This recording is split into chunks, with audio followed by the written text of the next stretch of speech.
Round 21 of Cockpit View Racing tonight around the famous circuit in Brazil. Tonight's one to really look forward to, as we have 4 rounds to the end of the season and the championship battle is ever so getting close. Let's have a look at the calendar for today. We are here in Brazil, 27th of March, Friday night as it is today. We are in for an absolutely amazing race, as just not only is it a race, it's also sprint weekend. So what we can look forward to is absolutely double the racing, double the enthusiasm, double the overtakes, double the action, and double the drama with the circuit of 4.309 kilometers. First Grand Prix held in 1973. It is one hell of a track. The track of Autodromo José Carlos Pace, if I say it correctly, I don't know, I don't speak Brazilian myself. We have 15 corners to look forward to of cold hard racing, and before we get into the action, let's run through the driver standings. We are currently in the driver standings. It's Chris Sniper taking the top spot with 416 points, followed by Forrest Jump and Fernando. Chris securing his first spot, even better after the last few Grand Prix. He's been winning, he's been holding that lead for quite a while. First Jump and Hernanos with a few inaccuracies and drama in their own little races, been losing a few points. Chris Racing is not safe yet. We cannot say that. Forrest Jump and Hernanos can definitely still catch up, still have the final race championship getting down to the final round. For P3, Pierre Francesco is slightly out of it with 192 points in P4, so he needs to look behind that Andrew doesn't start to catch up to him. Andrew still has a chance at a P4. Stan Penner, 87 points. Need to look out behind for Ronan. Ronan has been on an amazing run recently, getting a lot of points. Petra Kevin Bichaiman, equal on points, and P8, P9 there. And then the 7, P10, 58 points. Then Jopa, P11, 57 points. And they're getting close. We also have the bottom second half of the grid, of the standings. And here we go. We have a few reserve drivers holding up. P16, 17. Diego Sim driver on exactly a bit of a tougher run recently with only 21 points. Adelo Melin reserve has shown great potential. Don't believe it hit for tonight, but we will look forward to that. Behind, we also got the first points for Aston Martin after a tremendous season, a treacherous season. Aston Martin has been running on 0 points for a while, but both of them finally on that 1 point that we love to see. They're getting themselves a little bit of show themselves here. Hopefully next season will be their season, a bit of a better one, maybe even on the new 26 update of the game. But before we think of the future, let's think of tonight. Then getting into the team standings, we have the McLaren leading the pack, 608 points with Kick Sauber 504 and Alpine in 401. Enough distance that they still can catch each other for P1, but not enough. Then in the midfield we have Visa Cash up 108 with Haas tied on points, then Ferrari 104 and Red Bull 97. That's something to look forward to as well. And to follow all up in the bottom half of the category, we got 84 points Mercedes, Williams 83 and Aston Martin 1. I believe that's a typo. Aston Martin should have 2. Both drivers have scored a point. But enough chit-chatting. I know what you're here for. You're here for the cold, hard racing. And so let me give it to you.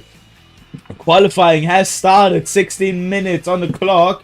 So let's stop the music and get into the racing here in Brazil. I didn't mean to press that. All my days. My gamers.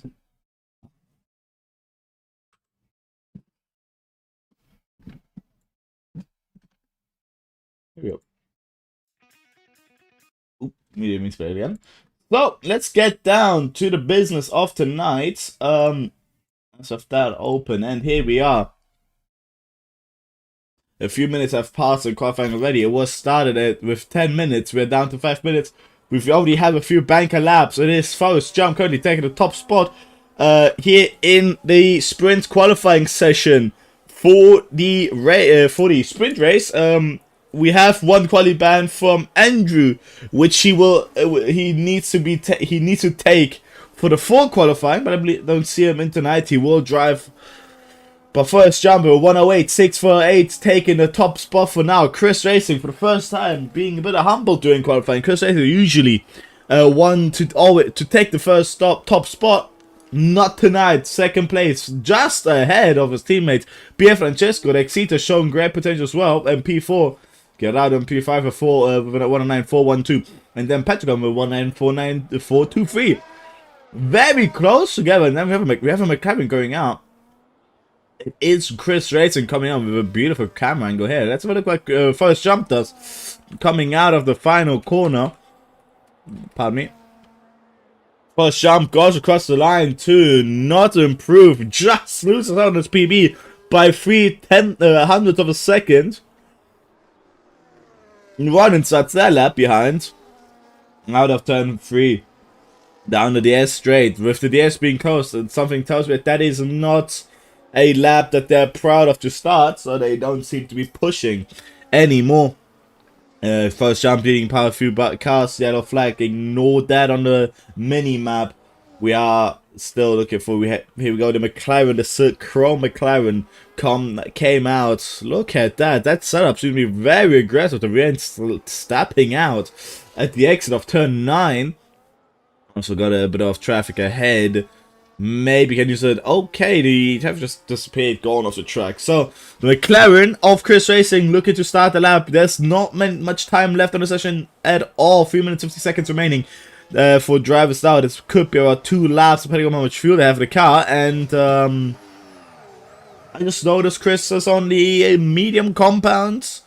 A few cars are on the medium compounds. So let's have an actual look at that. Wrong button. Well, we have to see. There's also for Shop who's just gone out onto the medium compounds. Interesting. Well, we have PF2 come out now. Let's have a look. This time on the soft tires. PF2 seems to be running a race a race pace qualifying setup with the soft tires.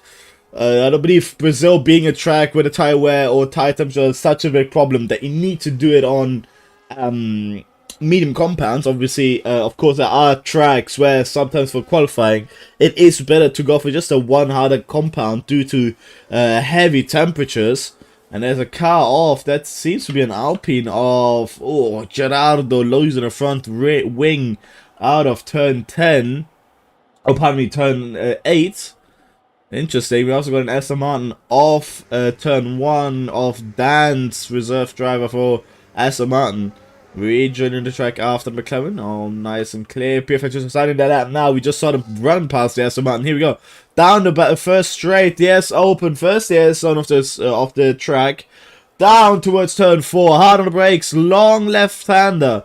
Careful to knock over the track limits there. Keep the momentum running to go up the hill for the double right hand of turn 6 and 7.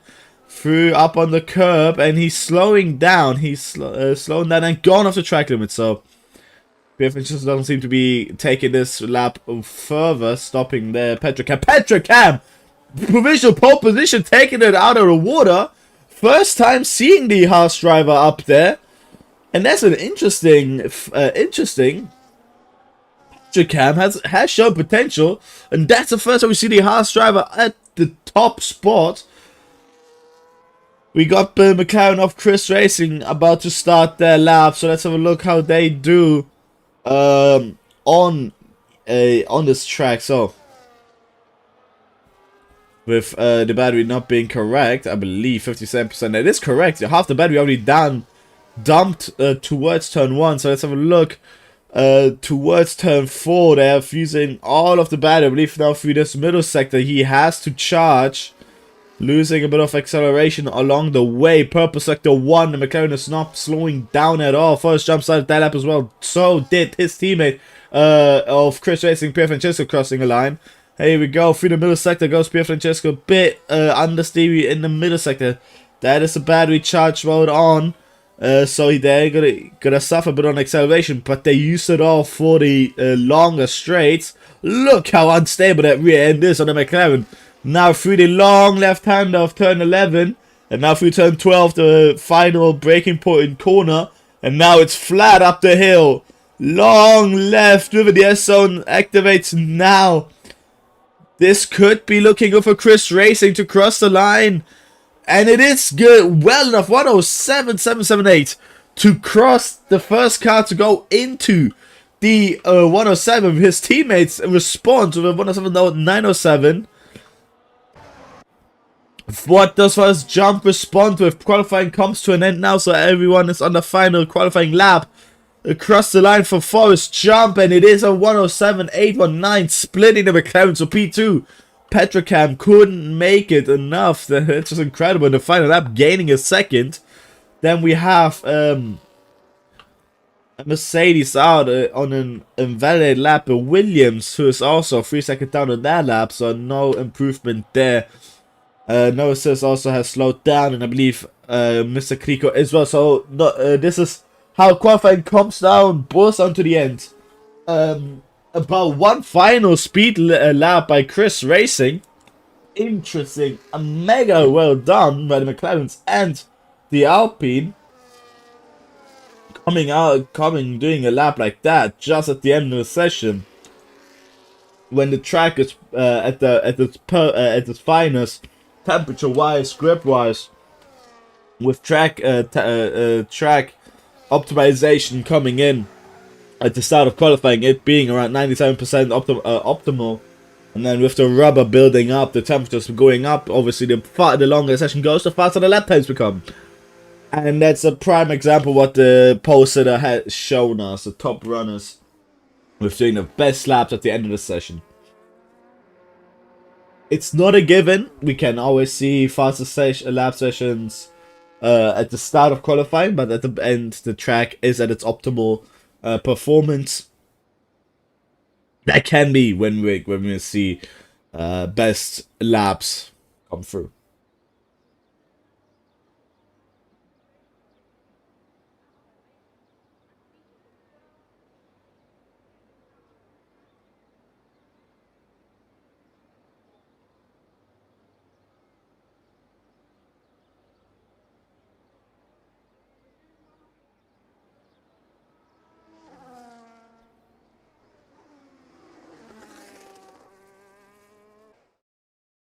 Here we are. So let's run you down for the sprint race qualifying. It is Chris Racing up on top with the Alpine on first jump in P2, then Pier Francesco in P3, Petrocam P4, Ronin P5, Satin Penna P6 in the Ferrari, Adalo Melin in the Visa Cash of Racing Bulls P7, Flavio Fazza P8 in Mercedes, Drexito P9, and Gerardo rounds up a top 10, which we will see showing a crazy sprint race for about which will be 12 laps of pure hard racing around the magnificent Brazil racetrack. So here we go, race coming down. So important that we get out.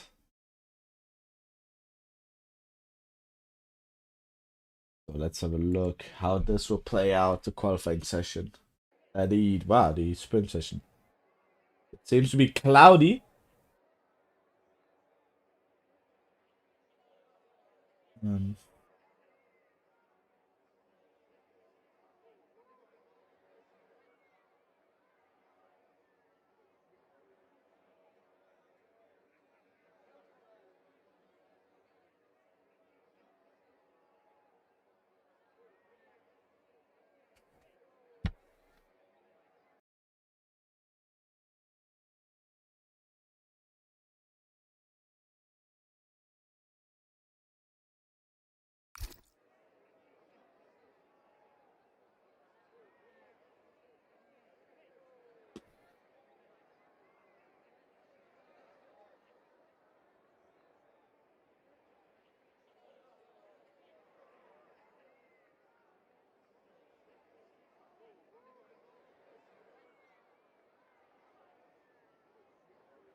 So here we are for the formation lap of the Brazilian Grand Prix. We got Chris Racing up on top for the race start on medium compounds.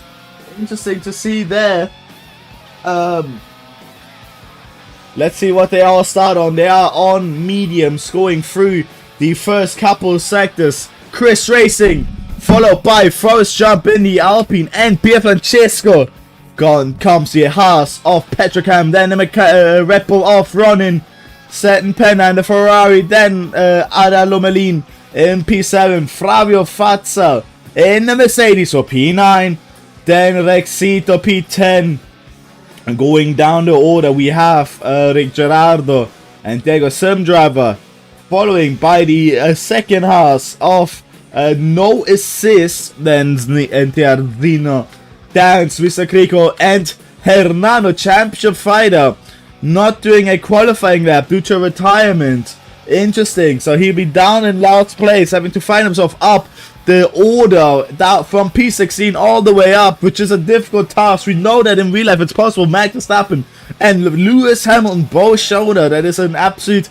It is very much possible. It's a tremendous work, but it is all to be done for. And Hernandez knows he has the pace in that kick Sauber, but will it be enough? Will he make it? We got the cars now lining up on the grid for the race start, and Forrest Jump is on a better part of the tarmac for the inside. We could see maybe a dive bomb from the Alpine. We could even see Petrocam maybe jump one of the McLarens as well, running a bit tough for the outside. The outside is still be the bigger issue. So here we are. Let's get ourselves ready for this race start.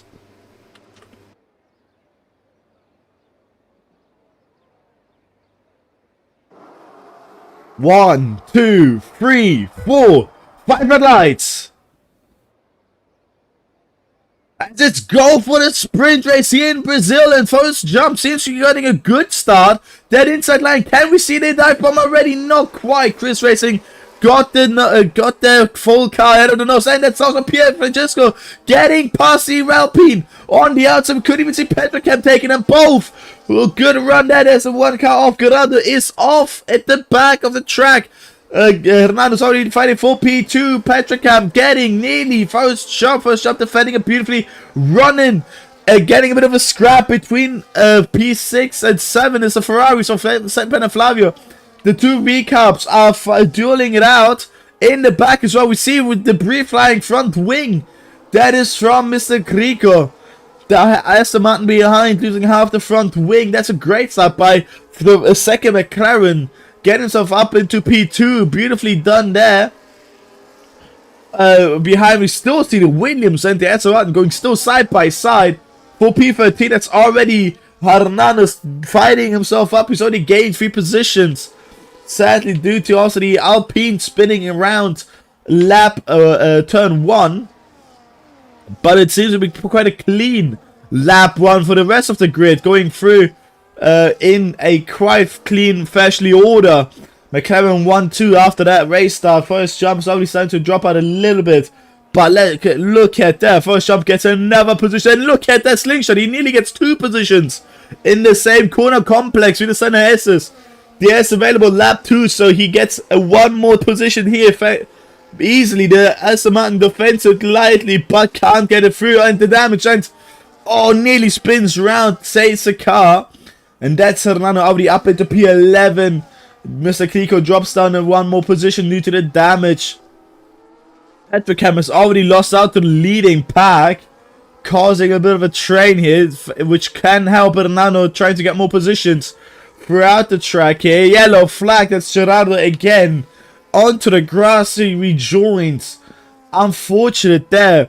But now Petrocam has a tremendous work. He needs to defend from all the cars behind, who will have the disadvantage, which he will not have. But the Red Bull behind is just on the verge of the DS zone. We also got First Jump gaining massive lockup by Pier Francesco. That tire will not be happy to feel that. Can we see the overtake opportunity towards turn 4. Not quite. And so he stays behind, but in the back I saw the V-Cups again trying to add it, going side by side for turn 4.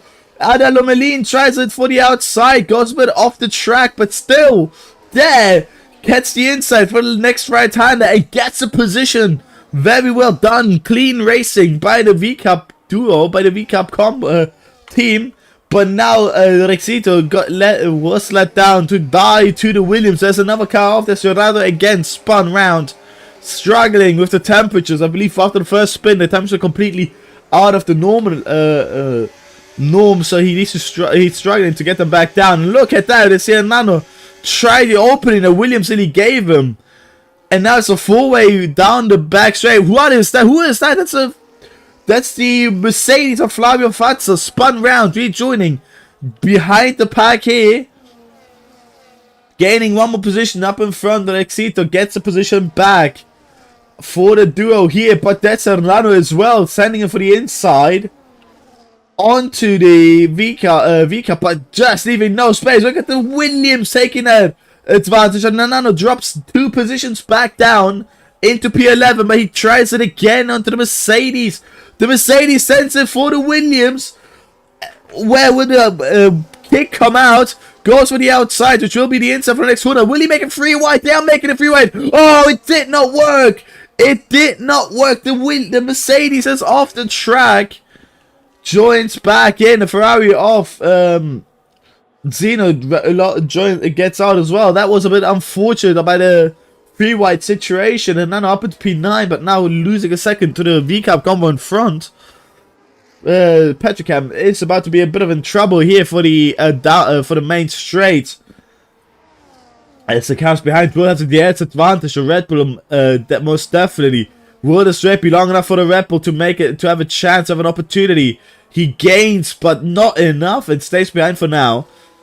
Up behind Nano, even with that unfortunate incident, is already on the back of the second kicks V-Cup of Adalomelin.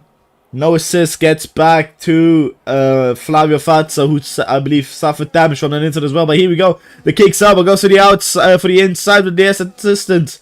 And tries to get past before the corner, but the V-Cup had enough straight line speed. Gets pushed off wide a little bit. And the kicks up, but Fernando gets a position for P8. Corrado box for, I believe, damage due to that, due to the spins he had. And now the next car here now needs to hunt down is Rexito. Up in front, the trio seems to be very close together. Only 4 tenths dividing the pack here. And Chris Racing could be in trouble if he didn't save enough battery. He started a Mars battery. I just noticed first jump is also low on fuel. But here we go. Pier Francesco goes for the lead of the race. And overtakes. Gerardo retires from the race in the pit lane. By the rules, by the book. He's done it correctly. So first jump, new leader of the sprint race. Chris Racing now needs to look also behind that the Alpine doesn't manage to get an opportunity. But Pier Francesco got just far enough. Also in the back here, Nano got past the V-Cup of Adalomelin, which seemed to have had an issue getting past, as they also got passed by Rexito. So the V-Cup's not having a perfect day in a sprint race. But so far, all is good. That's end good. And the only car that's calling the yellow flag is the retired car of Gerardo. He will disappear hopefully any second now, bringing all back to racing action. But Chris Racing seems to be struggling slightly bit here, going wide a few corners, but this time could have a chance to get the teammate back, changing lap by lap due to the DSL here. But that was a massive snap on the exit, which hurt his exit, which gave Pier Francesco a good run out of the final corner and towards turn 1. Is not going to defend, but he doesn't need to, as Chris Racing doesn't go for that. Again, massive lockup for Pier Francesco. The McLaren struggles with the braking on. Petrochem starting to be under pressure by running as well in the McLaren, the Red Bull. Before the race, we might see the Alpine taking P2, goes for the inside, but backs out of that one. Back corner exit by Chris Racing. The Alpine could have a look again. And it is also running, getting past Petrocam out of turn 3 into turn 4. Thanks to the DS assistance. No assist gets past Diego Sim driver. Down the back first straight as well. But will run and be able to defend this P4 for a while. We're already more than halfway through the sprint race here. The Haas needs to hopefully find a way to get past the Mercedes of Flavio Fazza. It's time to have a look at what as well after that little collision that he was involved in a few laps ago with the car in front of the Williams. They are trying to get the Williams also suffered a bit of damage probably a few laps ago as well. So the Williams will be downforce as well, which can be treacherous, as we saw absolutely sliding off the track.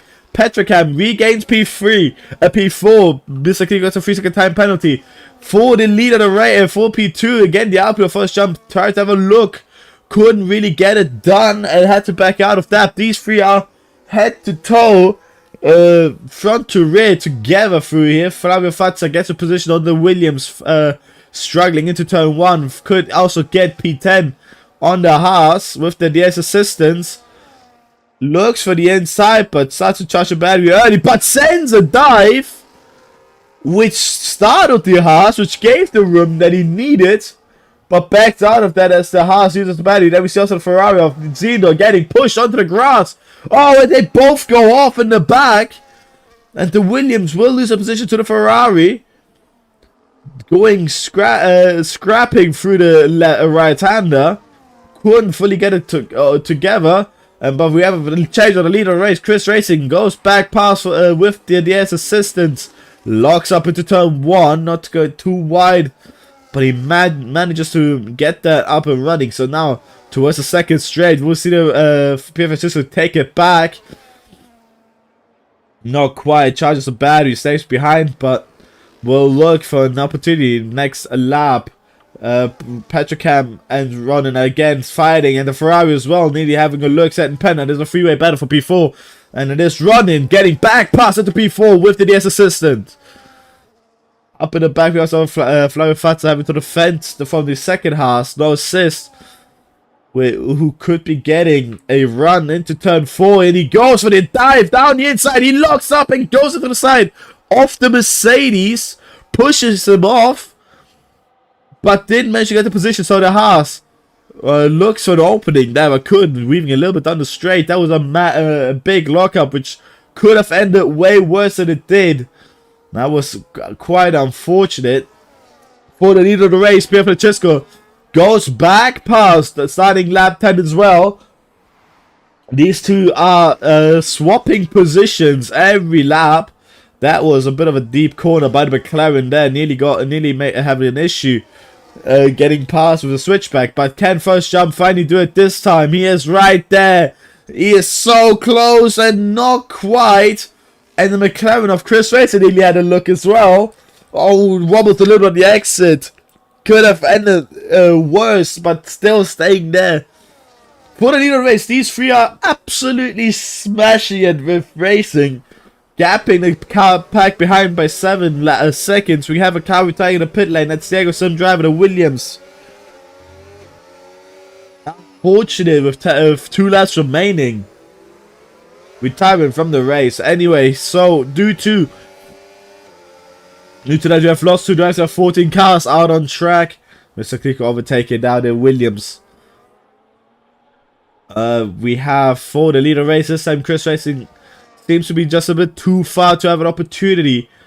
Unless he dumps the battery, which he doesn't seem to be doing. He's still charging, but he got a good run. But he decides otherwise before turn 1. Running under pressure by the Haas. Gets past again this time. Petrocam goes up into P4 one more time. Lap 11 out of 12. This is the penultimate lap. But oh no, the Red Bull slides and nearly spins out, catches the car. And that's another up into P6, and that is unfortunate, losing 2 positions. That was an amazing save. Holy hell. That Red Bull definitely needs to change the trousers after that one. That could have ended way worse. but it luckily didn't. He's only lost 2 positions, which he could fight back for the final 2 laps. Bit difficult now as we come to the end of the ending stage of the race. Pier Francesco is still in the lead right now. Chris Racing struggling with the rear end, losing quite a bit throughout the lap. And that's quite a bit of a gap to his teammate. He needs to dump the battery, which he has enough of. So does Pier Francesco. But what will Forrest Jump respond with? He's managed to save the fuel that he needs as well. So into turn 1 for the final lap of the race. It is very important. Chris Racing locks up into turn 1. Could give a chance to the Alpine, who's very close, right on the rear end. Dumps the battery for the final time this straight on the sprint race.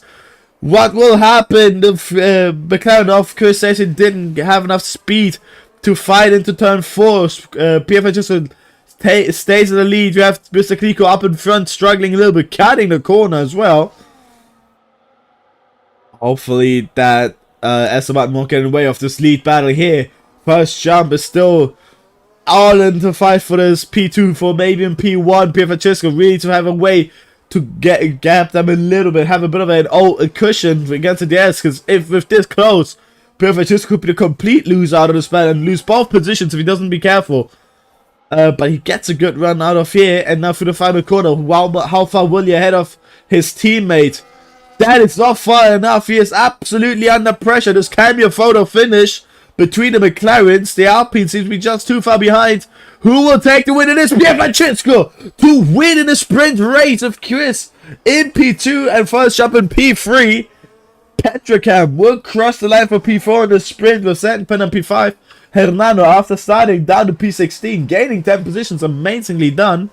Ronin losing out, lost out a bit more down in P7. Exeter crosses the line for P8 and his teammate 9. Then in P10 we got the Mercedes. Crossing the line, Flavio Fazza. Unfortunate scrap with a few drivers having lost a bit of time as well. Zeno for P11. No assist will cross the line for P12, just ahead of Crico, who could have nearly got a dance, who could have gotten Crico. As I say, his name spins in the end of second sector, who will be the final finishing car of the sprint. P14. Diego Sim driver didn't retire, could have maybe finished for the final points position. Unfortunately, he did retire, so he will have no points. So does Gerardo. Unfortunate sprint race. There is still the full race to come. But Pier Francesco, absolutely beautiful race to have won here from P3 on the grid, getting an amazing start, getting first jump, and then an amazing amazing battery battle to gain the position on his team as well, the reigning champion as well. Last season, Chris Racing has won it, and Pier Francesco this time showing that a second driver seat doesn't mean jack in the team, and that he's still want to fight. So Pier Francesco wins with Chris Racing in P2, First Jump in P3, Petrocam P4, Pen P5, Hernando in P6, Rod in P7, Rexito in P8, Adolo Melin in P9, and Flavio Fazza around the top 10 for the sprint race tonight. Of course, the top 8 only get points for that, so very important indeed. Of course, that is still, we have now the second qualifying session.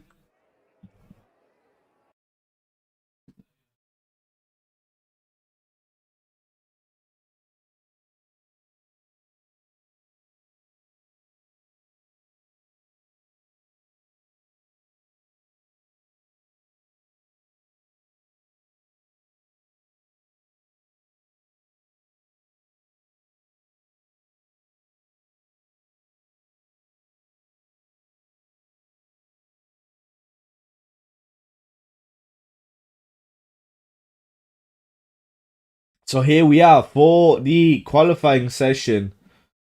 For this for the feature qualifying session. Pardon me for the black screen. Here we are. Also, I've noticed the game is a bit quiet, so let me turn that up for you viewers as well. For a bit more car action. We have one car already out. That seems to be Rexito in the V Cup to go out. Listen to the beautiful engine of the V-Cup. Very nice to go out. First car on this beautiful sunny session. Only car out, so let's see what he will do. Doesn't seem to be struggling too much, so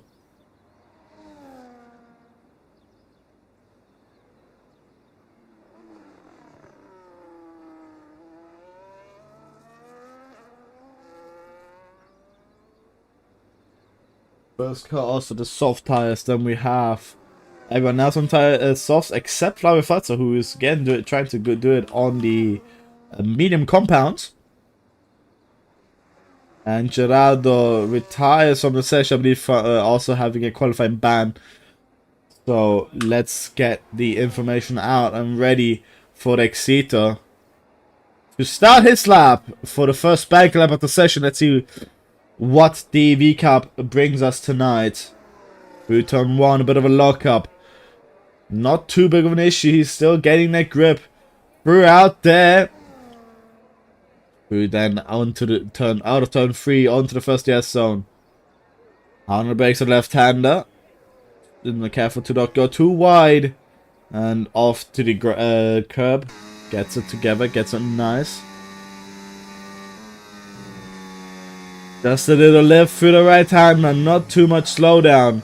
Bit of a lock-up for the next right-hander. Through turn 9, so now through turn 10. Not too big of an issue. The V-Cups keeping it clean. Not using all of the track, it seems, but still being quite confident with the car. That's purpose sector 2, of course. First car to do that sector. Up the hill now. Let's see what lap time we'll see from the V-Cup. That's a banker lap. Through to the line, it's a 108.964. As we saw, the only cars faster than 108 were the top 3 runners were 107. So that banker lap isn't too bad, too shabby. Here we have one of the top runners, that's Pier Francesco, come out there behind the second V-Cup. We also have Fernando, who's on the out lap. I believe the Ferrari will be the next car to start. Xenon P7 to complete a lap. We'll have a look. It will be a 109. 110.7. Not the best of laps, but that could be still a good banker lap. Getting used to the soft compounds. So let's see Flavio Fazza close as well with 110.5 with the medium compounds on the car. So with the harder tires, I believe saving a pair of softs. That the mediums seem to be just too slow to do anything. So it's Zeno's next car, Pier Francesco's car to start his lap. An early banker lap for the top runner. Of course, his teammate now comes out as well. We have first jump out on track as well. We have a bit of a long qualifying session, 16 minutes. So we have enough time for the drivers to do quite a few laps to get used to these to this track and to the session. And Nano goes up into provisional pole position, 107.70. That is, I believe, one of the fastest laps we've seen yet. Could have been even pole contender for the sprint race. Unfortunately, he did manage to do a lap for the sprint, so had to start from the back. But first jump across the line, run at 108.349. Not getting into the 107, so first jump, still a lot to improve on his lap. Then comes Diego Sim Driver, 109.801. Now comes McLaren. Let's have a look where Pier Francesco gets himself into P2 with 108.145. Also a lot to learn that lap, as we saw in the sprint qualifying, also getting a 107. Only car currently with the 107 in this session is the Kick Sauber.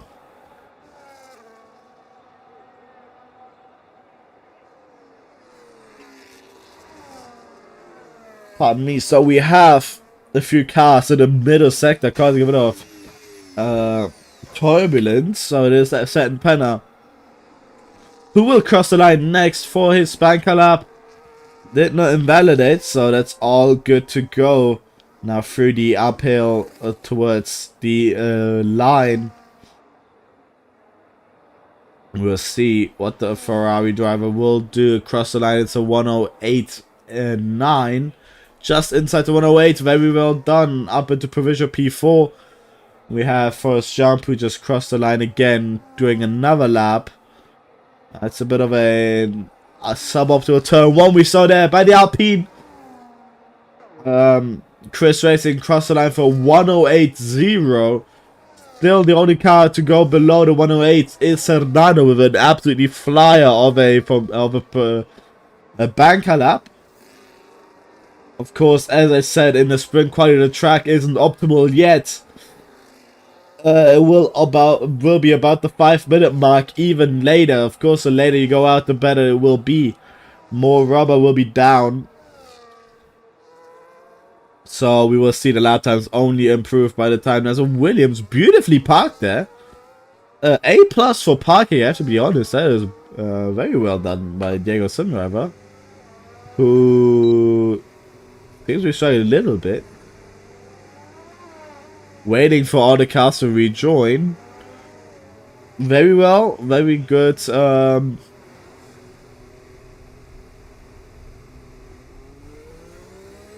Very good sportsmanship waiting for the other cars.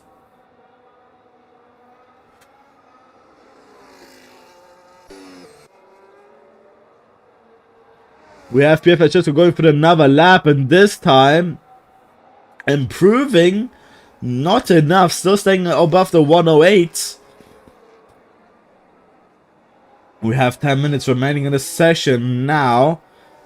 And all the cars are starting to push a little bit more this time around. Looking to not overdo it as well. Of course, one tremendous mistake can get you out of the session. You wouldn't want to see that happening. Hermanos, the provisional post currently going for a new lap. Not happy with that yet, but oh yeah, pardon me. Not happy with the lap that he has done. Goes out one more time, matching his first sector, just losing 2,000, which is nothing, not even a hair wide. Now no peak consistency through that first sector, through the second sector. Will he even gain time? Let's have a look. He had the Aston Martin in front, which could have given a bit of a tow. Through the middle sector, we will see what time the kick Sauber does. As the Mercedes up in front as well. Hopefully not being too much of a distraction through here now. With his luck, again matching it, only 100 slower this time. But he has the Mercedes up in front, which he will get a massive tow through here, which will help him tremendously. And it does gain him the time. 1/10 gain through there. 107.693. That Mercedes at the end came in absolutely helpful. Exactly what he needed through that. And I believe that can be seen as a bit of a perfect lap. So let's see what if we see a third run by the kick Sauber later in the session. He goes off the track, letting a few cars by. Didn't really need to. He had the gap. Turns back behind the Williams there.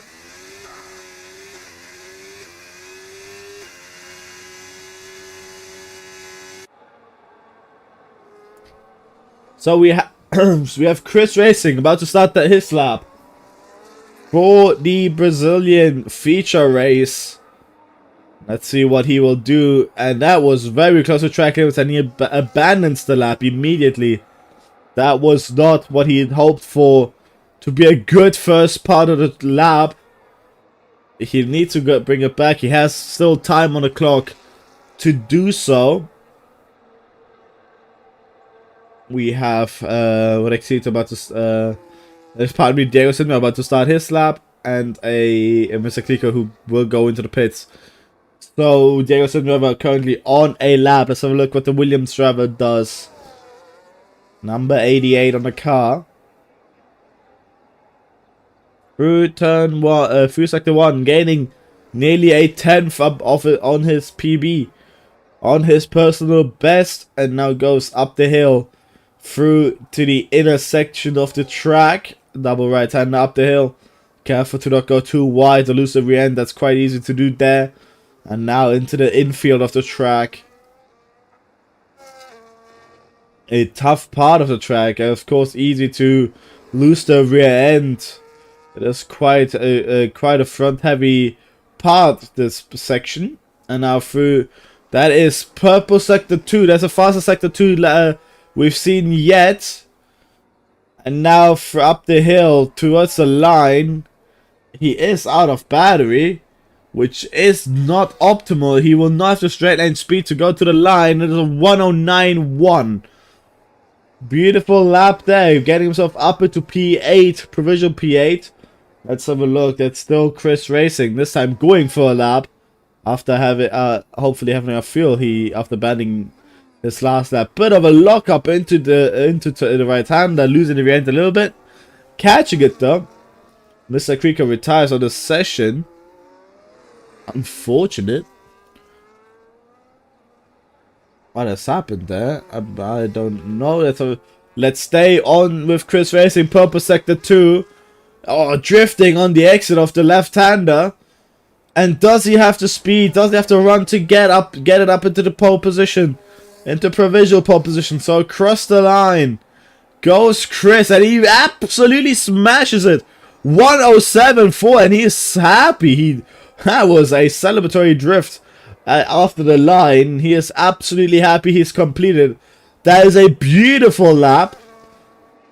And I am doubtful that anyone will be able to match it, as Fernando had the help of Slipstream on his lap. Incredibly well done by a championship leader here, the McLaren driver. Absolutely beautiful.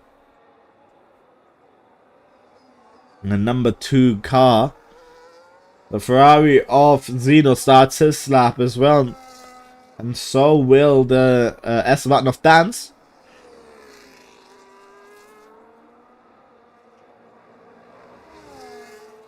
So let's have a look what Zeno can do, if he can bring himself up into the midfield, maybe.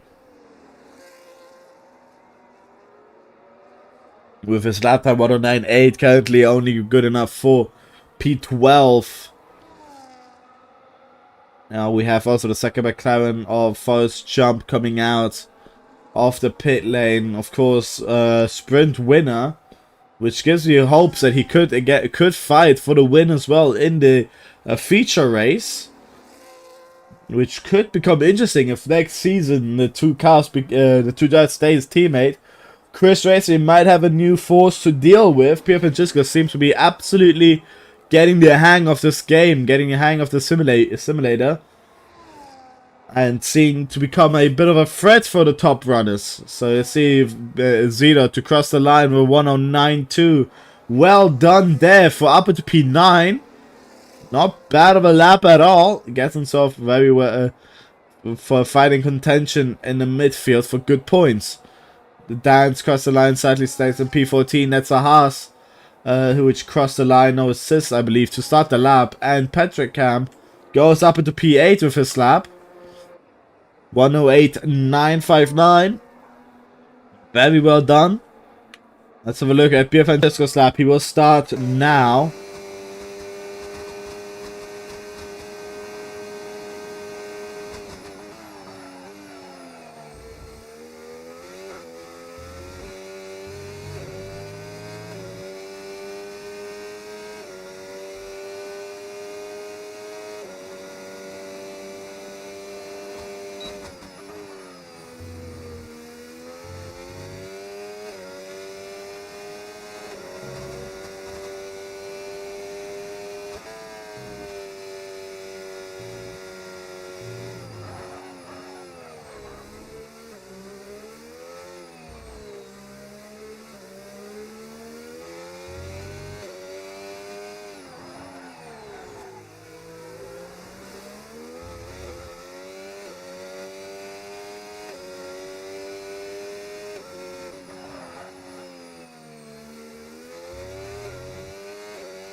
That doesn't seem too bad of a lap at all by Francesco, who will cross the line with a 107.8, get himself into the 107s region. That was beautiful done there, but just not enough to fight the kick or his teammate.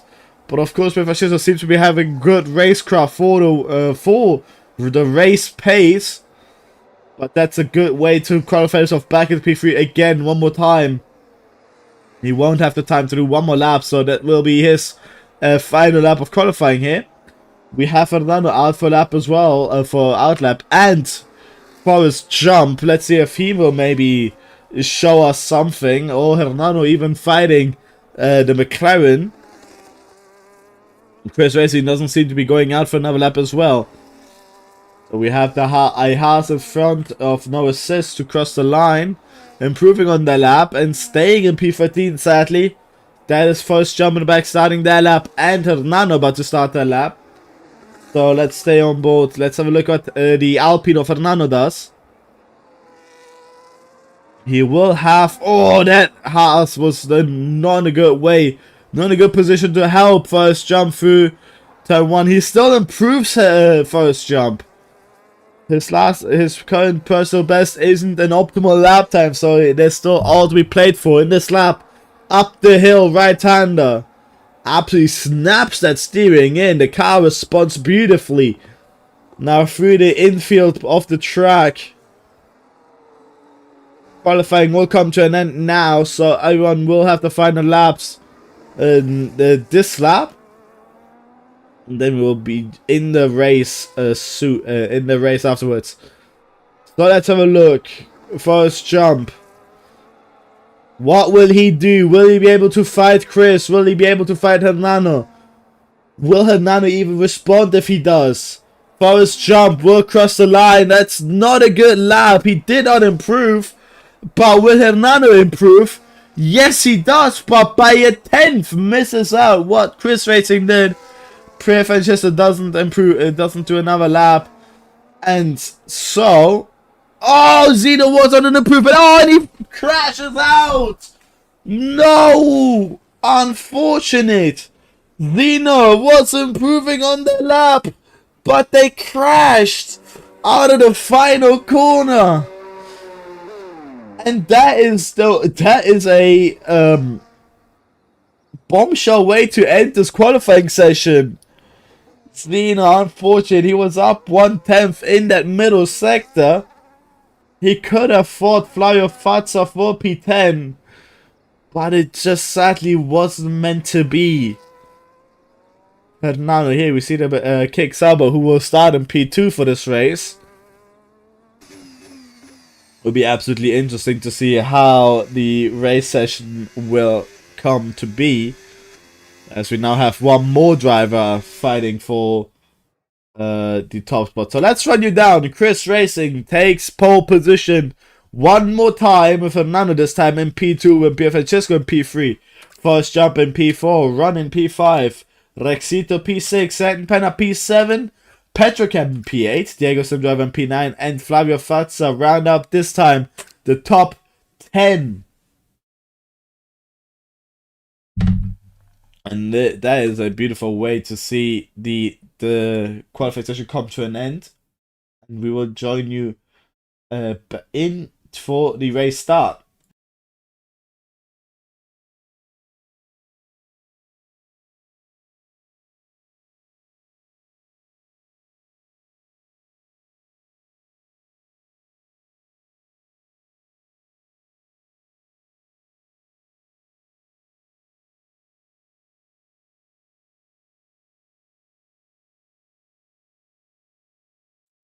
So, here we are for the race start. One more time. It's raining in Brazil, and this will switch up everything. The rain will absolutely cause a huge amount of chaos. As, of course, this game is tremendously difficult in the wet. It will be weird. The strategy will also be completely different from what the drivers have thought about. And so the sprint race, the feature race will absolutely have so much in store for us. Chris Racing is known to be struggling, does struggle a little bit in the rain, but he still has heaps of pace, so it is interesting to see who will take the top spot this time for the race start. As once the driver's ready up, we will run you down one more time for the introduction of the drivers for the formation lap. Interesting to see what strategy we'll see. It's this heavy rain for wet, so will inters be enough? Of course, it will come out down to driver preference here. So how will it play out? How will this go? So many questions that will only go answered as time will go. So here we are for the formation lap. So let's get it down. So here we are, one more time in the formation lap. It is Chris Racing taking the top spot one more time. So let's have a look if the cars will also do intermediates currently on the cars. Very important to see that. Chris Racing, of course, here up on top. Hernano then following for P2, and then there's a McLaren of Pierre Francesco again one more time in P3. Forest Jump P4 and running in P5 one more time. That Red Bull staying in P5 for the race start. That is Exito in P6, Satin Pen in P7, and Petrocam in P9. Diego Simdriver also choosing intermediates as does everyone else. Flavio Fazza behind the Mercedes for P10. Zeno, who was improving on his qualifying lap, stayed in P11 due to the crash, unfortunately. Adalo Melin with a bad qualifying is down in P12 for the race start. No assist, couldn't get a good lap down as well, who started in P13. Then it's a combo of the Aston Martins in P14 and 15. And it's Gerardo to round out the grid for P16. And, well, it will come down to who will have the best traction down towards turn 1 for the race start into the center S's.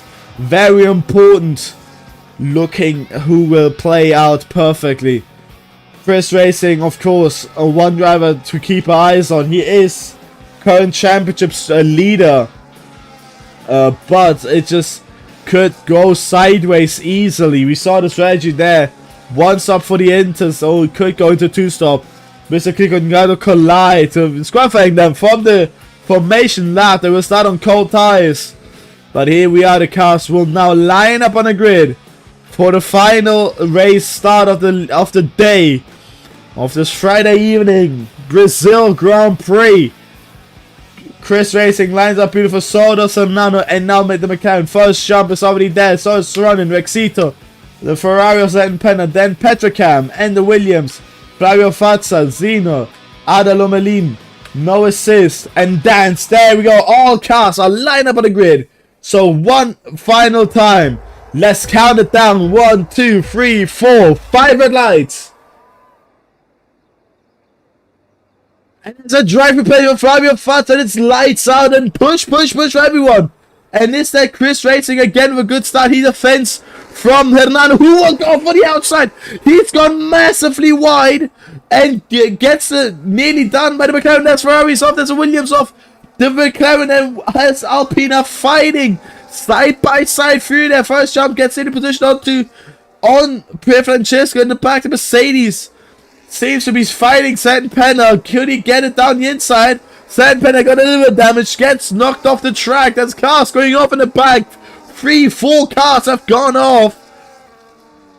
The Esteban in the back goes a bit wide. The Chris Racing, the defense, oh, the Mercedes goes off the track. The Satin Penna runs them wide. Zeno nearly having a look on the Mercedes. What a chaotic race start here it is in the wet, in the intermediate conditions. Cars are understeering everywhere.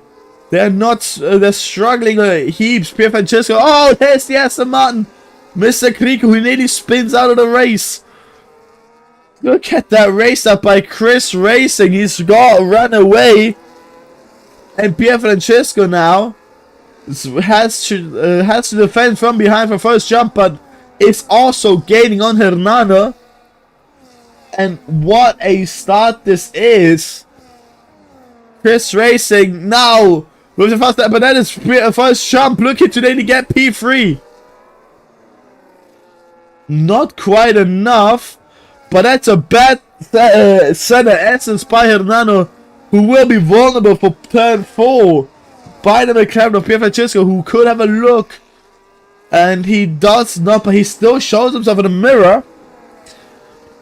McLaren showing absolute pressure to the kick Sauber, the Alpine behind, also absolutely all over the the McLaren through the infield section now. Hernano is absolutely under pressure. He's not managed to keep the pace up in the wets here. Chris Racing is absolutely using that to his advantage to run away in front. And this is a bit of a troubling race start for a few drivers who had a lot of issues throughout lap 1. Hernano seems to be sadly picking up the pace a little bit. Pier Francesco doesn't manage to hang on to him just as much. In the back, first jump also losing touch as well. Chris Racing, another fastest lap of the race, 1:21.501. Is anyone going to beat that lap time? Doesn't seem to. So let's have a look here. For P2, this battle is still unfolding. In the back, we have also between the Alpines and the Williams. Lego Sim driver gets past Dance for the inside. No trouble, gets past beautifully. Keeps the traction running and now goes into P15. Lego Sim driver had a disastrous race start as well, had gone off into turn 1. So that was unfortunately troubling. But he's gaining the pace back up. He's also going for the fight against Gerardo immediately up in front. Pier Francesco past Hernano. Hernano seems to be struggling, and this time is also under pressure by the Alpine behind for his jump. Hernano really needs to find a steady pace very soon. Let's running even behind the side to gain time on these. Onto the pack here. The only driver who's still absolutely smashing it is Chris Racing in front. He's completely checked out. Doesn't show, will not show his face again. Chris Racing again with the fastest lap. Will anyone get it again? No, it's Chris Racing. Fastest car on track. With that clean air up in front as well. So here we go. First jump. Could have a look onto the kick Sauber. The kick Sauber absolutely struggling. What will the Alpine do? Will he have to run towards turn 4? We haven't seen the Alpine overtake up to D yet, and doesn't again. Dance overtakes Flavio Fazza, who's in the pit lane. Flavio gone to repair the damage that he's gone to receive.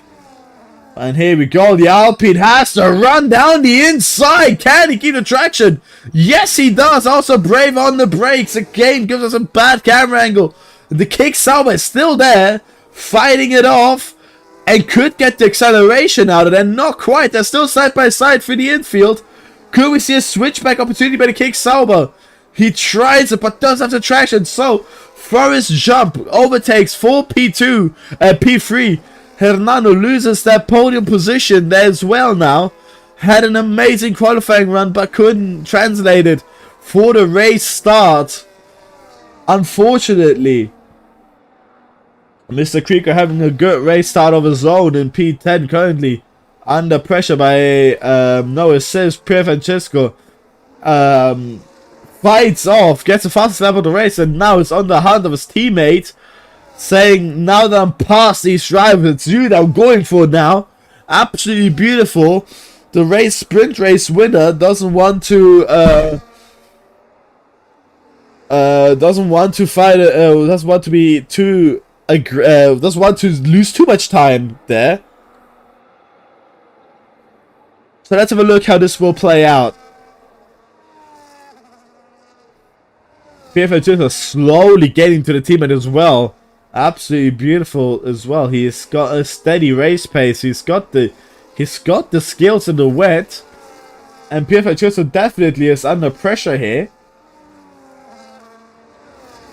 Of course, we don't have the radar for the rain, so we can't tell if the rain will stay or if it will be heavier. So we in the commentary booth side will not know.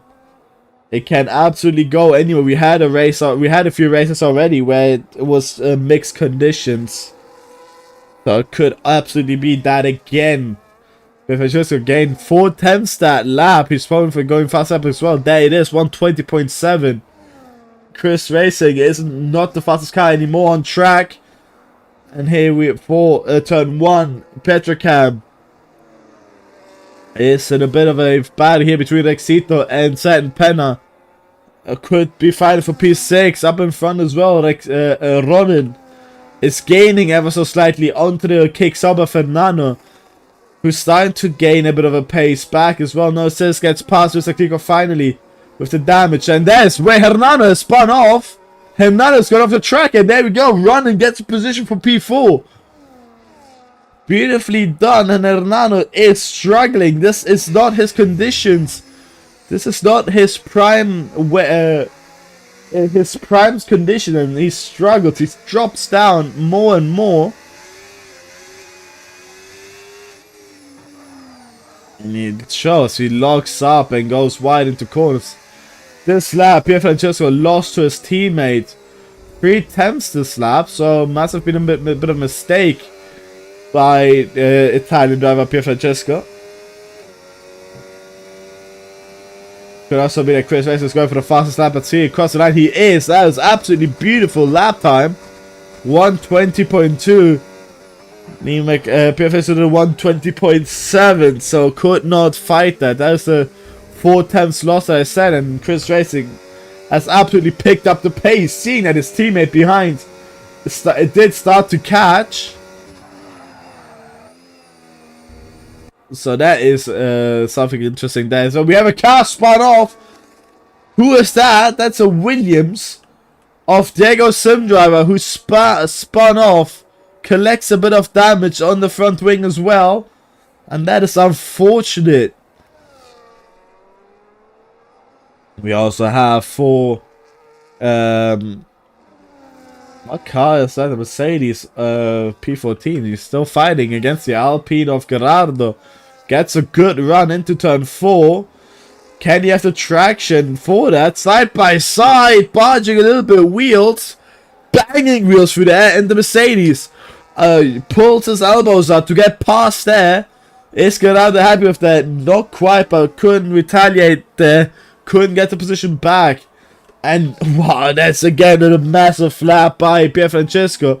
Chris Racing has lost out a lot of time. And that seemed to be more of a mistake by Chris Racing, who seems to have pushed too far, pushed his luck too much. Pier Francesco is absolutely gaining on his teammate again. Hernando also look at the rear end of the Red Bull in front. Doesn't seem to have a good spot of place as well. The Kick Sauber still struggling in the rain.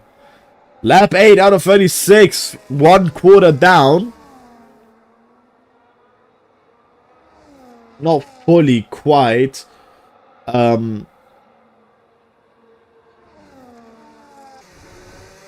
Could be close between these two.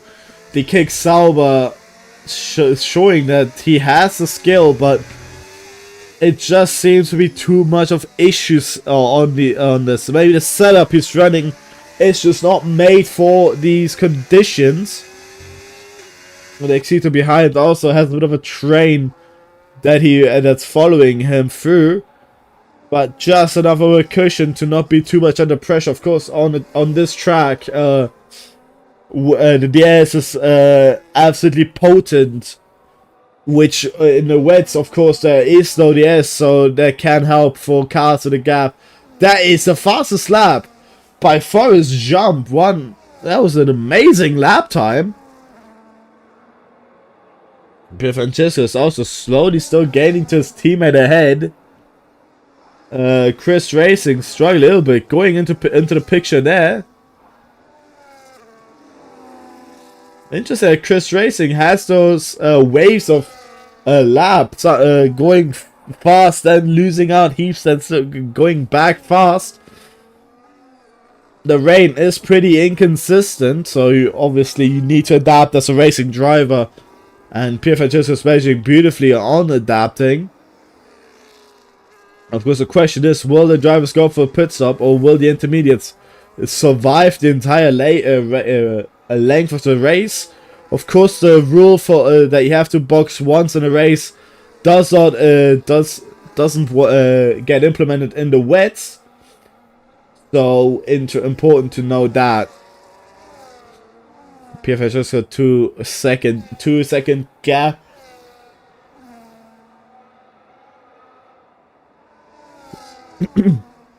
A 2 second gap to his teammate, and first jump seems to have picked up the pace a little bit. They're now jumping around the 1 second behind Pier Francesco.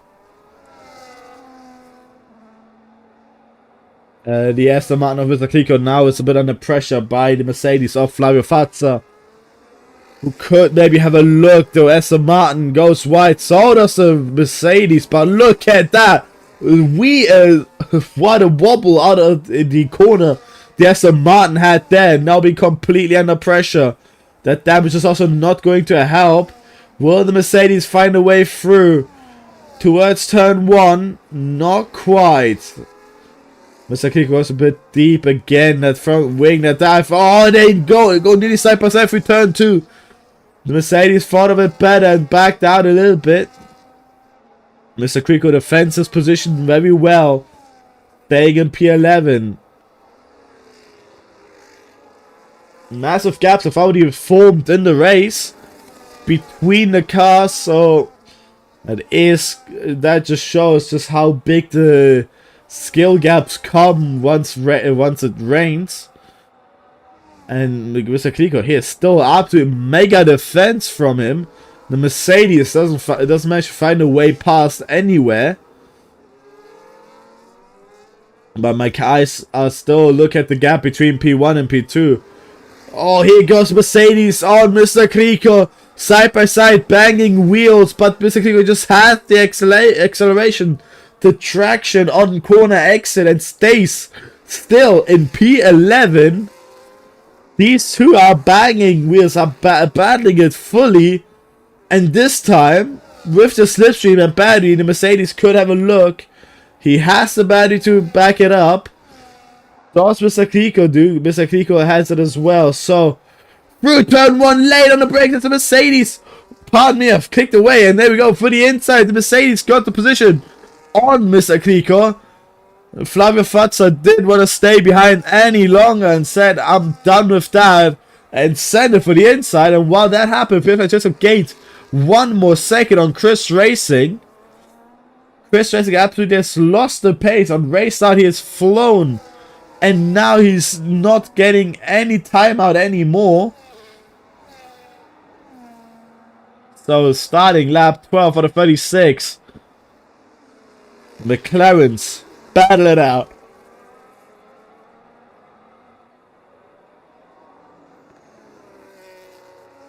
Of course not, yes, but it does seem visually that the rain is starting to stop a little bit. Let's have a look on board what it looks like. The rain just definitely did have a bit of a down.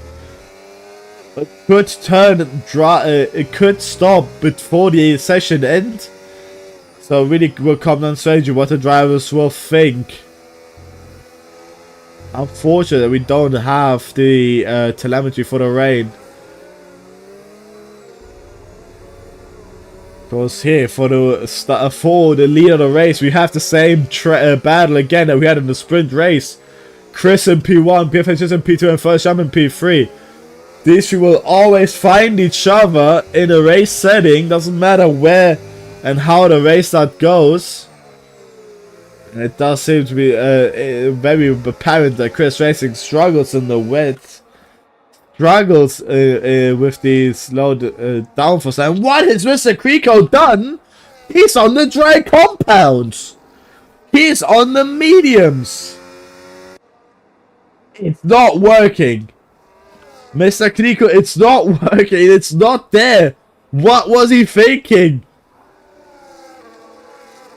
That is just a hazard on the track that he is now. It's raining still. It stopped raining. And this could absolutely be a shocker strategy call. Not quite, as he struggled immensely still.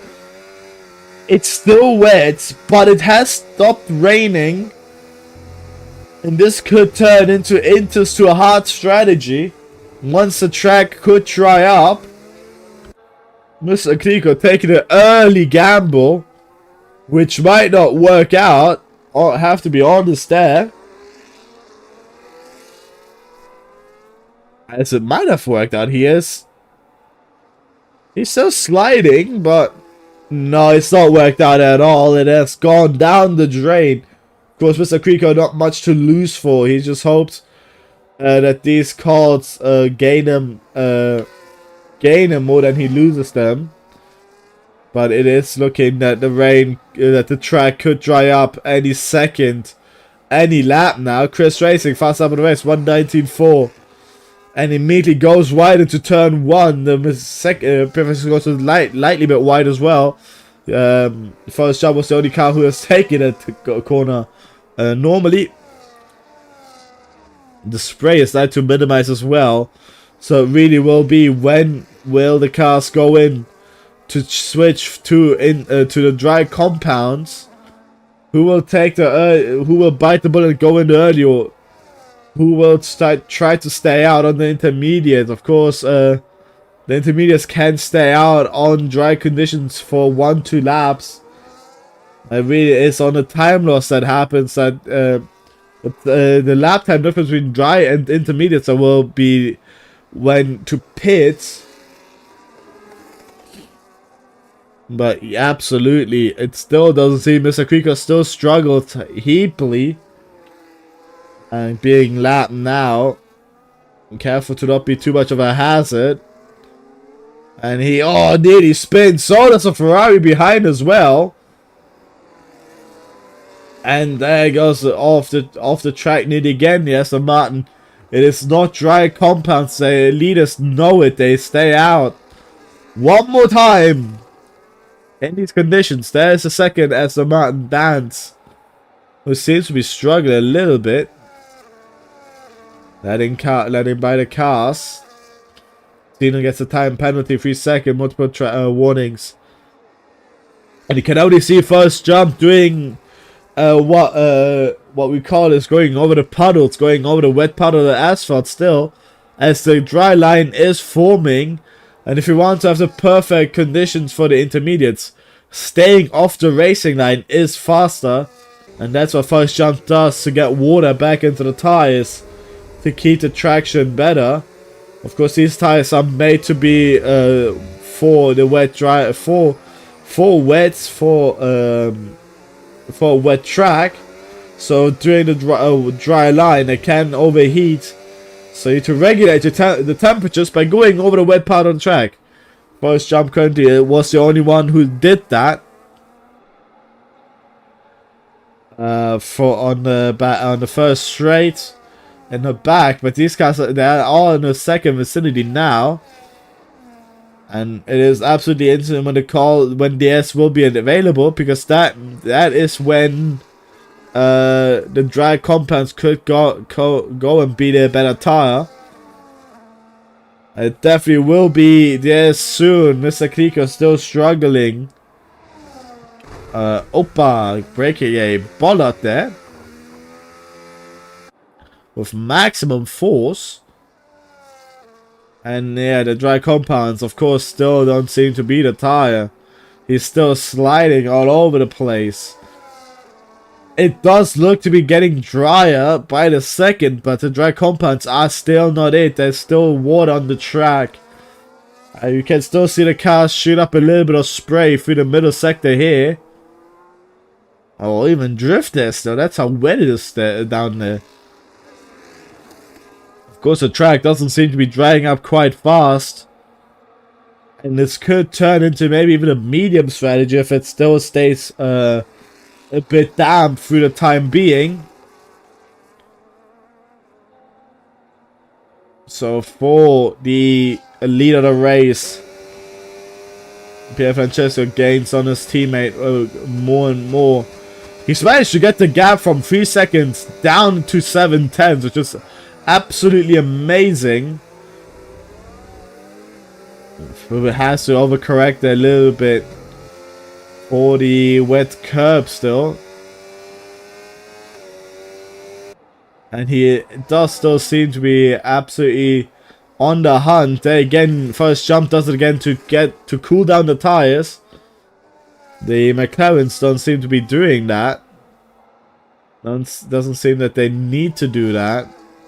The temperatures seem to be still in the well-regulated setting. As we are lap 17 out of 36, it still comes down to anything. It has stopped raining for a couple of laps now, but the track doesn't seem to be drying up at all. Still spray shooting up through this part of the track. And Mr. Kliko's early call is still hurting him more than it's helping him. He definitely still has to go for a second stop with these mediums, but he seems to be trying to fight already. And he doesn't have the traction, sadly, for it, and goes off the track one more time. Yeah, he goes under. The Williams up in front got a penalty. Mr. Kliko now got a penalty as well. Multiple warnings. Of course, with the off tracks that he's getting. Quite unfortunate, but we have here still for the lead of the race. The top three are still battling and up at the head. Mr. Kliko is going very slowly. And it's still quite a tough call. Wow, look at that! Pierre Francesco was already nearly on the back of his teammate. He nearly had a look as well to turn 4. Mr. Kliko is right there. He needs to be careful to rejoin. Manages to not be too much trouble. And Pierre Francesco could be gaining. Have a look to his teammate, of course. The car that's in front is the one that will be the first one to pit. So it really comes down to team orders as well. What car should be in front, as once it goes dry, the earlier you pit, the better. And you can't double stack from this distance. So whichever McLaren will be leading will be also the first one to pit. And I think Pierre Francesco knows that and needs wants to get past. Lap 19 out of 36. Started now. Through turns 1 and 2. Still a bit of water there. The track is drying up slow. This still could be intermediates to the end. Of course, even if it's intermediates to the end, they still need to pit for most likely changing to new intermediates due to tire wear. So it really comes down to you have to stay as long as possible onto those tires until you physically can't anymore. As Mr. Kliko goes on to hard compounds, he is determined to stay on the drive. The only thing that can save Mr. Kliko now is a safety car. But even then, there's too much of a gap that will still negate a full pit stop. This is interesting. This is absolutely interesting. We have more cars going for dries now. Ada Lomelin, no assist, Flavio Fazza has also pitted. Let's have a look what tires they go on to. Once they stop in their pit box. They are going dry compound, and it does seem that now the crossover point seems to be happening. Now they don't know what tire is faster, if it's the intermediates or if it's a dries. The only thing that can for sure make me know which one is faster is depending on which driver up in front of this leading pack will take the bullet to go in for their pit stop.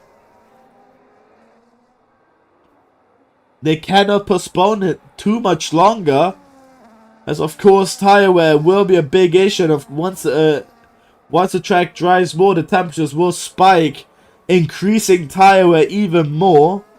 They'll have to pit anyone. They have to pit soon. The question is, who will pit first?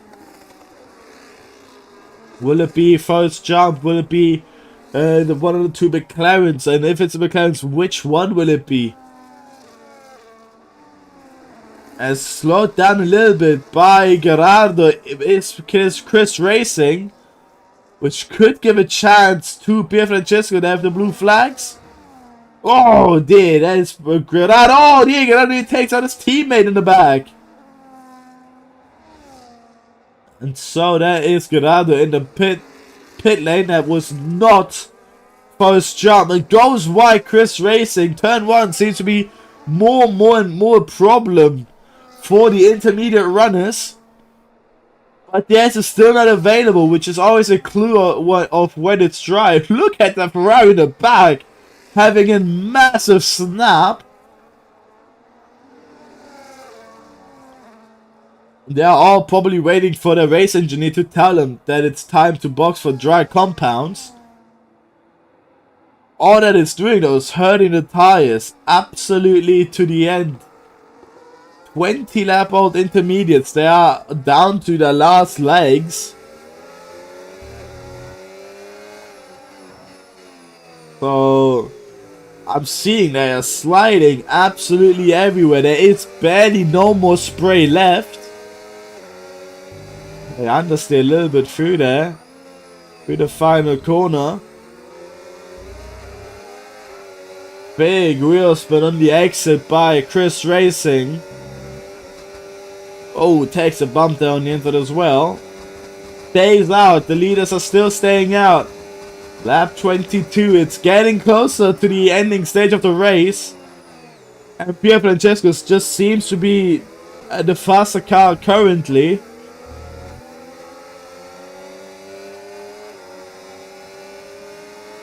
We are lapping now a V-Cup there on the inside. And so through turn 4. Obviously behind. Forrest Jump is also not letting out. There's a slow Aston Martin up ahead for this Pad K. More and more cars are still going onto the dry compounds. Now it's Zeno who's gone onto the dries. And I believe the top 7 are just waiting until one of them goes in. Zeno retires from this session, but that seems to be a rage quit more than a crash, unfortunately. So now still in the lead. Look at that. Chris Racing is drifting everywhere. And it could either be that it's not wet anymore or that those tires are on their last legs. So they have nothing in them anymore. But he stays out, and so does everyone else still. And they don't want to take the gamble. They don't want to bite the bullet until they see the reason until they see a reason to do so. The dry runners haven't shown any pace yet. Mr. Kliko gets a 10-second time penalty for speeding. Mr. Kliko retires from the race. Also in the pit lane due to a rage quit, unfortunately. But Hernano's in the pit lane. So what does he go on to? Hernano is the first one of the top runners to go onto dry compounds. We need to look at him now. What he does out of the pit lane. Doesn't seem to be struggling too much. Still a bit wet in the pit lane, so that could be a bit of a bit issue getting out. But let's see what he will do with those dry compounds up in front. Still not too big of an issue there. Lapping a Ferrari there, which is an unfortunate spot one more time. Slowed down Chris Racing more. First jump had to go for the inside. And got past. Pardon me, I believe it was my phone there. It was my phone. Here we go. So, towards there, Chris Racing takes a jump, takes a gamble to go in. So does Forrest Jump, and then he misses the pit line. Here we go. What tires will the leader of the race go onto hard compounds? First Jump goes onto also hard compounds. Interesting call. go for the harder compound. Medium seems to be could seem. Oh, Chris is in the wall. Quick, Chris bangs it into the wall, damaging his front wing. Oh dear. Oh, look at Alpino first jump drifting all the way out of the pit lane. And was that the correct call? It's still pretty wet in the pit lane. And Chris Racing has absolutely shot his chances for a race win with the crash in the pit lane. Where is Pierre Francesco? He's doing purple sector 1s. Is this a crossover point, or is it just still just a smidge too wet? And he goes to the pit lane as well. He goes to pit now too. And does it well there. So 30 seconds to first jump. Seems to be struggling. What tires will Pierre Francesco go on to? The medium compound. The softer of the two compounds. And oh, look at that. Drifting through there. Not major get temperature into the tires whatsoever. DRS is still not available. So the game thinks that it's still too dangerous to drive. With the wing open, Pierre Francesco comes out now.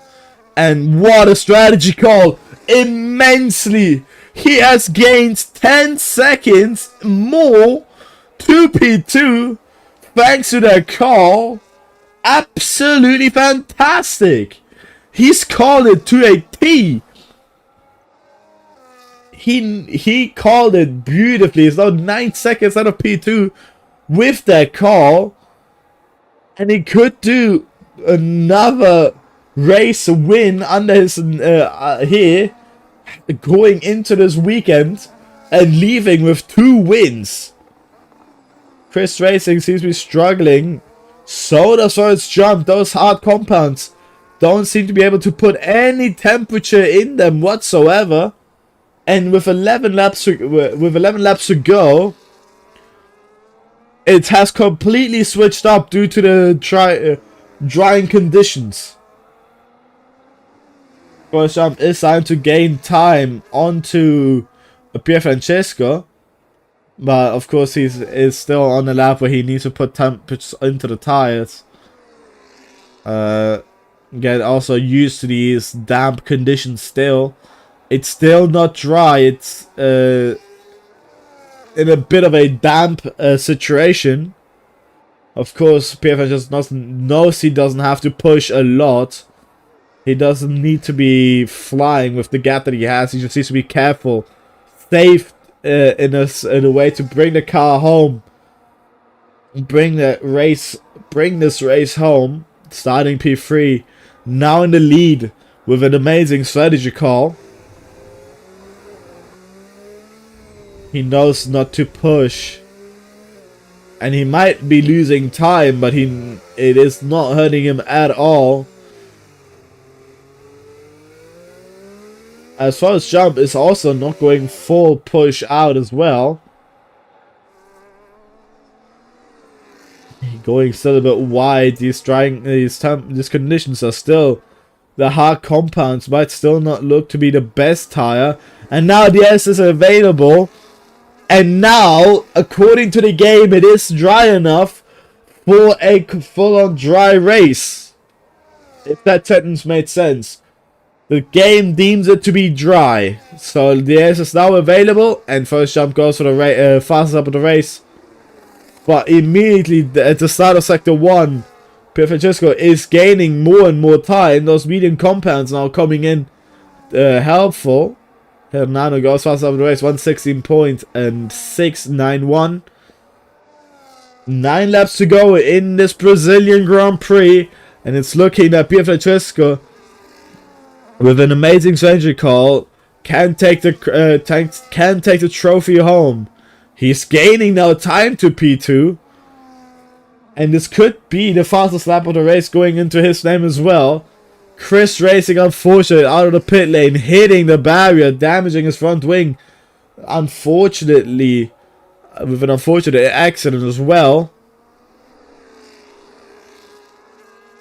But this race will come down to just a safe end of the race. Could even get the S from the lap count, not quite. But he did a purple sector too, and I wouldn't be surprised if this would be a fastest lap. It is 150.947. Second penalty, 3-second time penalty, multiple warnings. We have 3 cars with penalties in their name, on their name. Pardon me. Lap 28 on the 36, and the drama is starting to cool down now, as we are onto the dying stage of the race. The cars behind couldn't get the fastest lap, and Chris Racing has lost 3 seconds this lap to Forrest Jump. And if this keeps up, we see in the back that Red Bull we see who just appeared on the screen in the back could be fighting Chris for the final podium position, and this is not how the championship leader imagined the race to go, as this is absolutely not optimal at all. That is massive damage on the front wing. That was a big impact in the pit lane. So now that's even dry. That front downforce on a track like this, you want the car to be very pointy. That would just hurt his pace quite a bit. But his teammate is flying now, Pier Francesco. Another fastest lap of the race, 114.861. That McLaren is not slowing down at all. He's going for glory. He's going for the fastest. He wants to be the fastest car on track.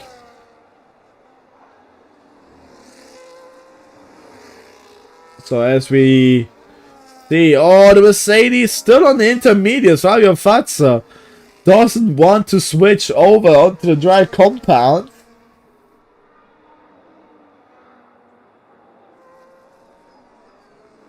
Which is interesting, because due to the temperatures, the tire wear will absolutely spike, and the intermediates could even not make it to the end.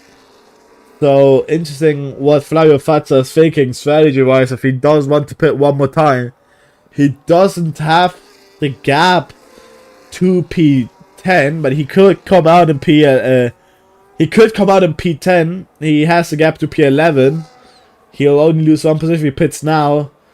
PFS just gets a DS, which will help even more with the fastest lap of the race. 1:13.5. The pace is absolutely skyrocketing here. 10 seconds now to Forrest Jump. He's absolutely lost touch to the lead, and PFS was in that battle there between the top 3, and now is absolutely checked out. And is in a race of his own with lap 30 out of 36. 7 laps to go with this one included.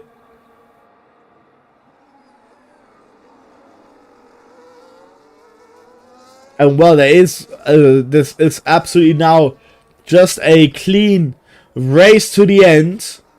It will diminish the gap in the points. Of course, he will not have the chance to go for the top 3 in the points, but he still is going to increase the gap to the driver behind, Andrew, which will absolutely help. But of course, with this pace, it will absolutely be interesting to see if Pier Francesco could become a championship contender next season, which could either be still on this game, F1 24.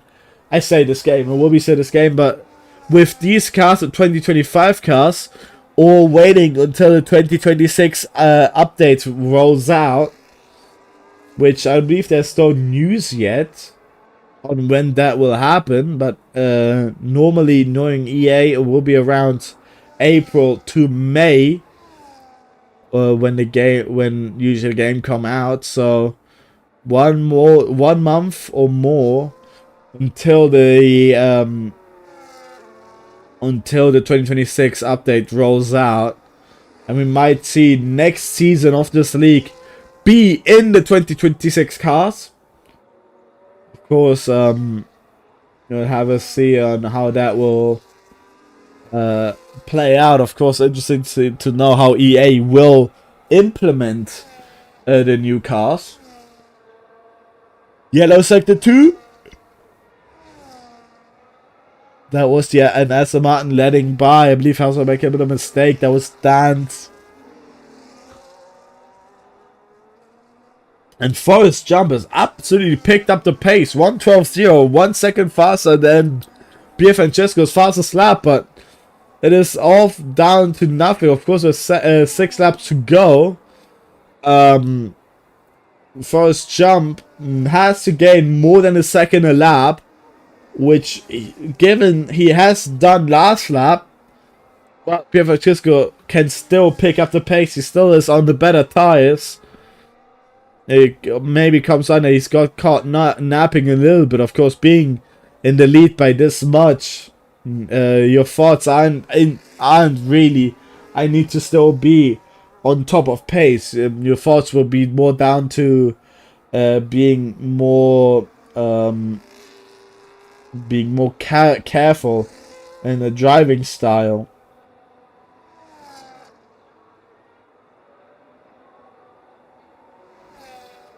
So let's have a look on how this will play out. There we go.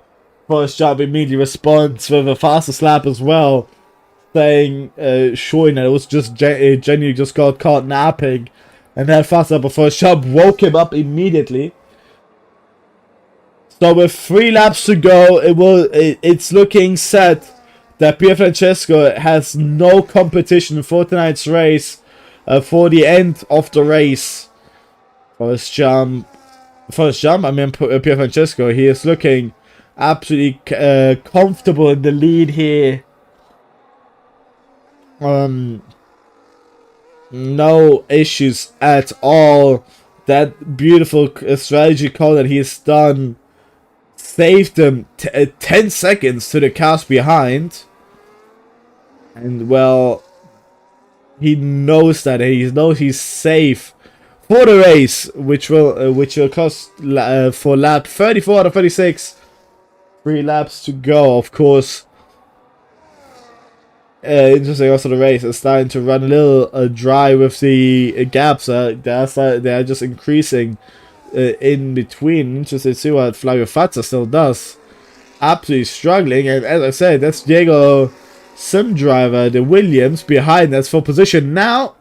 And Diego could look for the traction on the outside. Also with the DS assistance.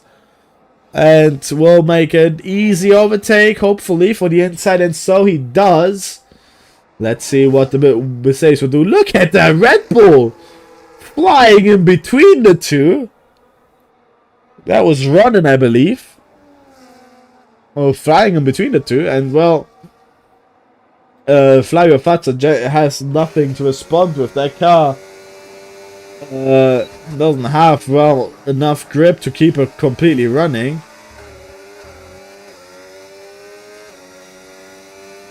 Let's have a look, onboard lap on what the Mercedes driver sees. Opa, yeah, he is absolutely not having a good time.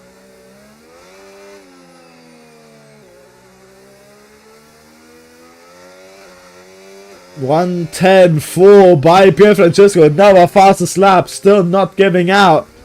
Penultimate lap by the McLaren driver. Still very much going strong.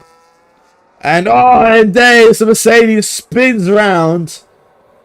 But he still does not want to bite the bullet to go in for the dry tires. I mean, now it doesn't really make sense anymore. Of course, with 1 lap to go. Interesting. We just had a glimpse of the lap counter bugging out, and he does pit. He decides to pit for the final lap of the race. Pier Francesco going through the end of sector 2 now.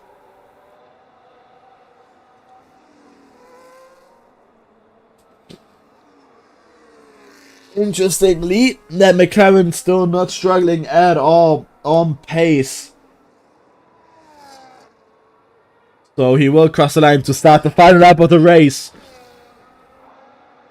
which will be absolutely beautiful. So now, for lap 36 on the first, let's have an onboard look on that final lap, on his victory lap here. He has won the sprint, started P3 for the sprint, wins it, started P3 for the feature race, and is looking to go and win that as well. The P3 merchant, as one would say, by the McLaren driver. He's done absolutely spectacular, fighting his way into the lead for this sprint race against his teammate, the championship leader, and with a beautiful strategy call in the feature race, doing absolutely amazing and gaining 10 seconds to the car behind to go into the lead of the race. And Chris Racing could still be under pressure as well. So that is Pierre Francesco going to cross the line to win in Brazil. Incredibly well done. And that is now first jump closing in to finish P2 here in Brazil after starting P2. So no net loss of position. And necessarily a pole sitter, twice pole sitter, couldn't bring either of them into the win with Fernando behind P4. Pardon me, first jump started P4 this race, I apologize. It was Fernando who started P2. Running for P5, and then it's P6, so Petrocam, who will cross now the third sector line. 2 minutes until race end. Of course, we already have a few cars left to cross the line.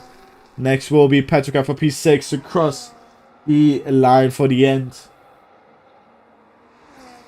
Finishing in a beautiful P6. Then will be Rexito, even with the penalty. He will finish a P8 in this race. And then it will be Flavio Fazza, who's now going to cross the line for P11. No assist for P12, and there we go. That is the Brazilian Grand Prix here in Cockpit View Racing Season 12. Completed the sprint race weekend with, well, not to say there was no drama. There was a lot of drama still tonight, and here we go. Two-time race winner in a Brazilian Grand Prix.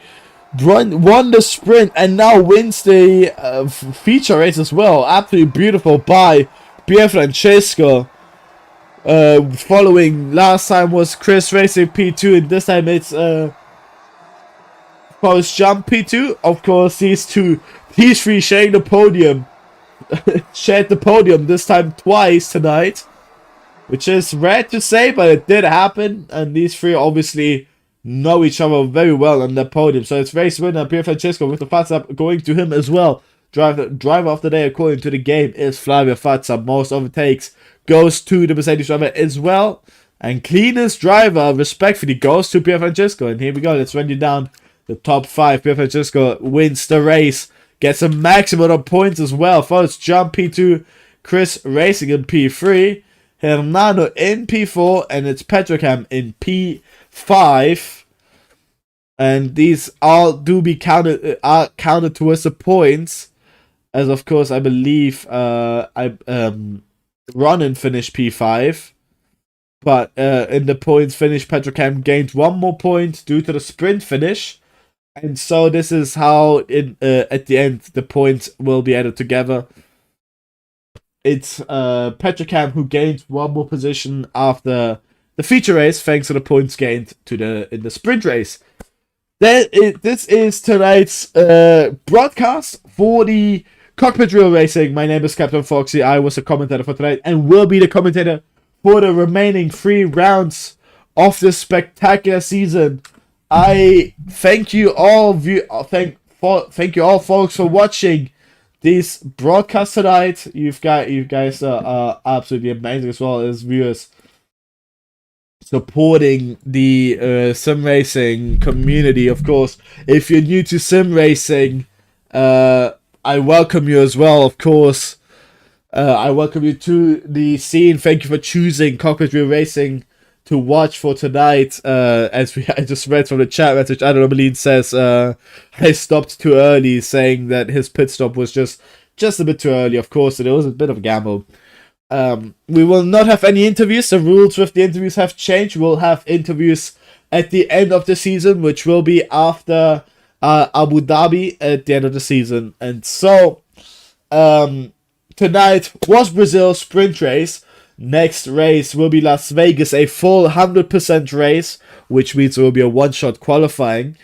And I was a race engineer, lovely. I was your race commentator, Captain Foxy, and I will see you all, lovely fellas, in the next race. Thank you all for tuning in, and I will see you next week. Goodbye.